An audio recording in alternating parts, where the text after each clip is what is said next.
here a little bit. So my name's Mr. Waltz, and it's my pleasure to come here. I am Song's dad. Yes, I almost said I'm proud to be. All right, Mrs. Waltz asked me to come in and talk to you guys a little bit about leadership, ethics, and how those all connect. The cool thing about leadership, I'm glad you guys are learning this stuff, because you guys, you know, you're cream of the crop, you're top-notch performers in school. Typically, you guys are the ones who turn out to be the leaders of society in the very near future. All right, when I say very near future, I'm talking like 10, 15 years. You're like, that's not very near. It's very near, actually. You'll find as you age, it becomes faster and faster is what it seems like. And what you're going to be faced with is the reality that, hey, I'm in a position of leadership because I have this natural ability to be able to think through the problems that need to be solved. That's good. Okay, you should be in those positions. And so I just thought I'd look up the definition. And so Merriam-Webster defines ethic, which is the singular form of ethics, as the discipline dealing with what is good and bad. Well, that's pretty basic, isn't it? Good, bad. And as Mrs. Waltz has shared with you guys, sometimes you do bad things because you have to. Now the thing is, you don't want to do bad things because you want to. There's the difference. It's unethical when you do bad things because you want to. Now what does that really mean? Okay, well, I didn't really take care of the stuff at home. Mom and Dad told me to go do it, but in your scenario right now, with where you are in life, I didn't really do it. I shoved stuff underneath the bed. Or I threw it in my closet underneath some other things where when they do check, they're probably not going to go and look there. All right? And I've heard this phrase, you are what you are when no one else is watching. Now I want you to think about that. When you are what you are when no one else is watching. When you think you can get away with something, that choice that you make, that's who you really are in life, ethically. The good or bad in you. Am I a good person? Am I a bad person? Am I just an okay person? Well, it's that want to is the difference. Because, you know, when push comes to shove, as a husband, as a father, ethically, I accept my role is to make sure that my family has food to eat. And like she said, if things got bad enough, I would probably force myself to steal in order to feed them. Would I feel good about it? No. That's how I can ethically accept I have a right mentality about that. I wouldn't choose to do bad unless I really seriously had to. Think about murder. Is it ethically right to go and kill? No, that wouldn't be the ethically right thing to do. I think I'm really mad at my neighbor. Done. Right? That would be wrong, and you would go to jail for that. You could even face the death penalty for that. Not a good thing. Society says, please don't kill others. Right? I mean, that's just very cut and dry, nice and easy. We get that.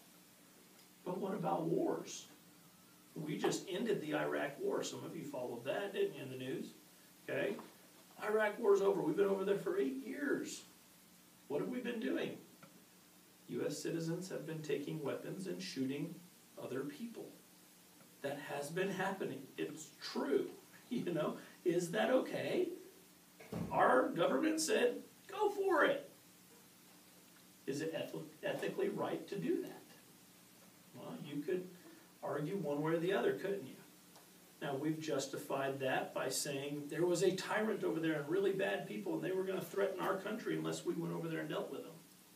So now we're dealing with bullying, huh? How do you deal with a bully? How do you deal with a threat? How do you deal with this? Okay? Gosh, you could argue it either way, and that's the thing you find as you grow up. You go, suddenly it's not about good or bad. It's about that okay area in the middle. Because I think we pretty much know this is good, and we pretty much know this is bad, but it's that gray area in between where we really fall into problems. Who can tell me some things that you know which were ethically kind of maybe the person thought it was okay, but they got in trouble for it? Think about it for a minute. Share with someone next to you one situation you can think of. Someone thought this is okay, kid, adult, meaning bad, But then it talks about the moral duty and obligation. What does that mean? What do you think? It means you're doing something that usually would be ethically wrong to help save other people, or Okay. you know. Ethics, it says, is a moral duty or an obligation. You gotta do it. You're obliged to do it. You're expected to do it. By who? By others, right? By your superiors. By your superiors, by your peers, by just people, right?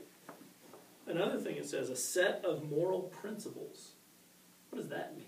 You know what a set of moral principles is? Like what you believe right now. What you believe is acceptable. It's right. This is wrong. Yes, we all agree on it. All right? Then it says the principles of conduct governing an individual or group. That means when I come to work as a teacher, I hold true in my own heart that there is a principle of conduct that I should have. Okay? I should be here supporting kids learning. Right? If I come here with an attitude of, I don't care about your learning, whatever, does that make me ethically a good teacher? No, I would be a bad teacher, right? And we could all look at a bad teacher, and probably some of us maybe have had one. Not one that you just don't like, but one that you can look at and go, they didn't handle their job real well. Okay? And that's ethically wrong.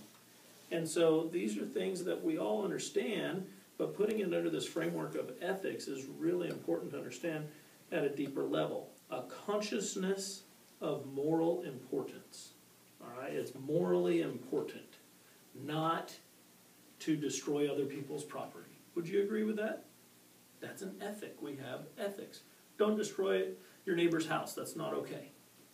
But I really don't like my neighbor. I want to destroy their house. I want to throw things at their house. Don't do it. Why? Why not? I have the desire to do it because I really don't like them. I really do like my neighbor, by the way. But if you really don't like someone, how come you can't just go tear up their stuff?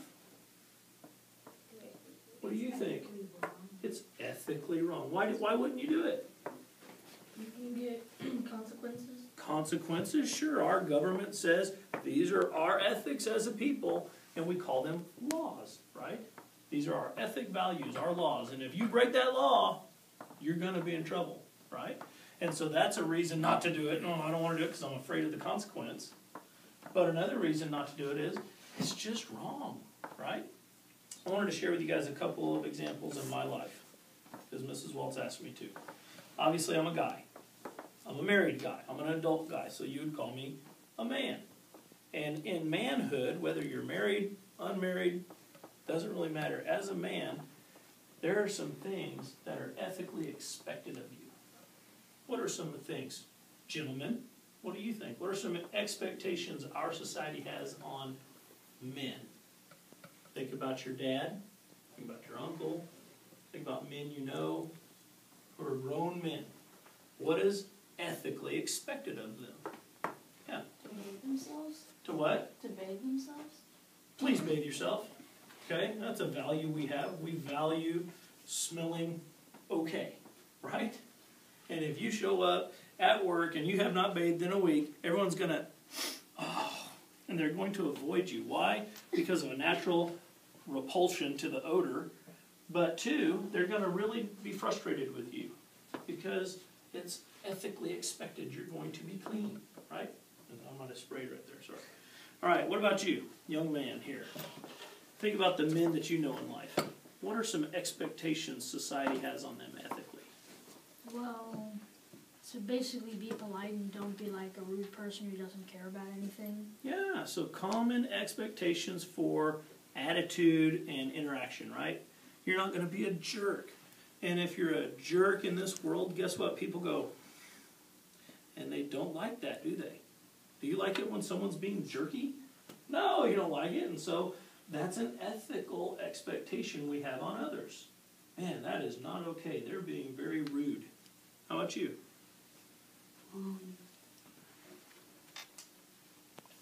I think that we shouldn't be mean to other people, like, basically, I don't know, So behaviorally, not being mean, not being aggressive, Yeah. okay? Yeah, that's an expectation that we have of men. Now what about you ladies? There are expectations for ladies too, aren't there?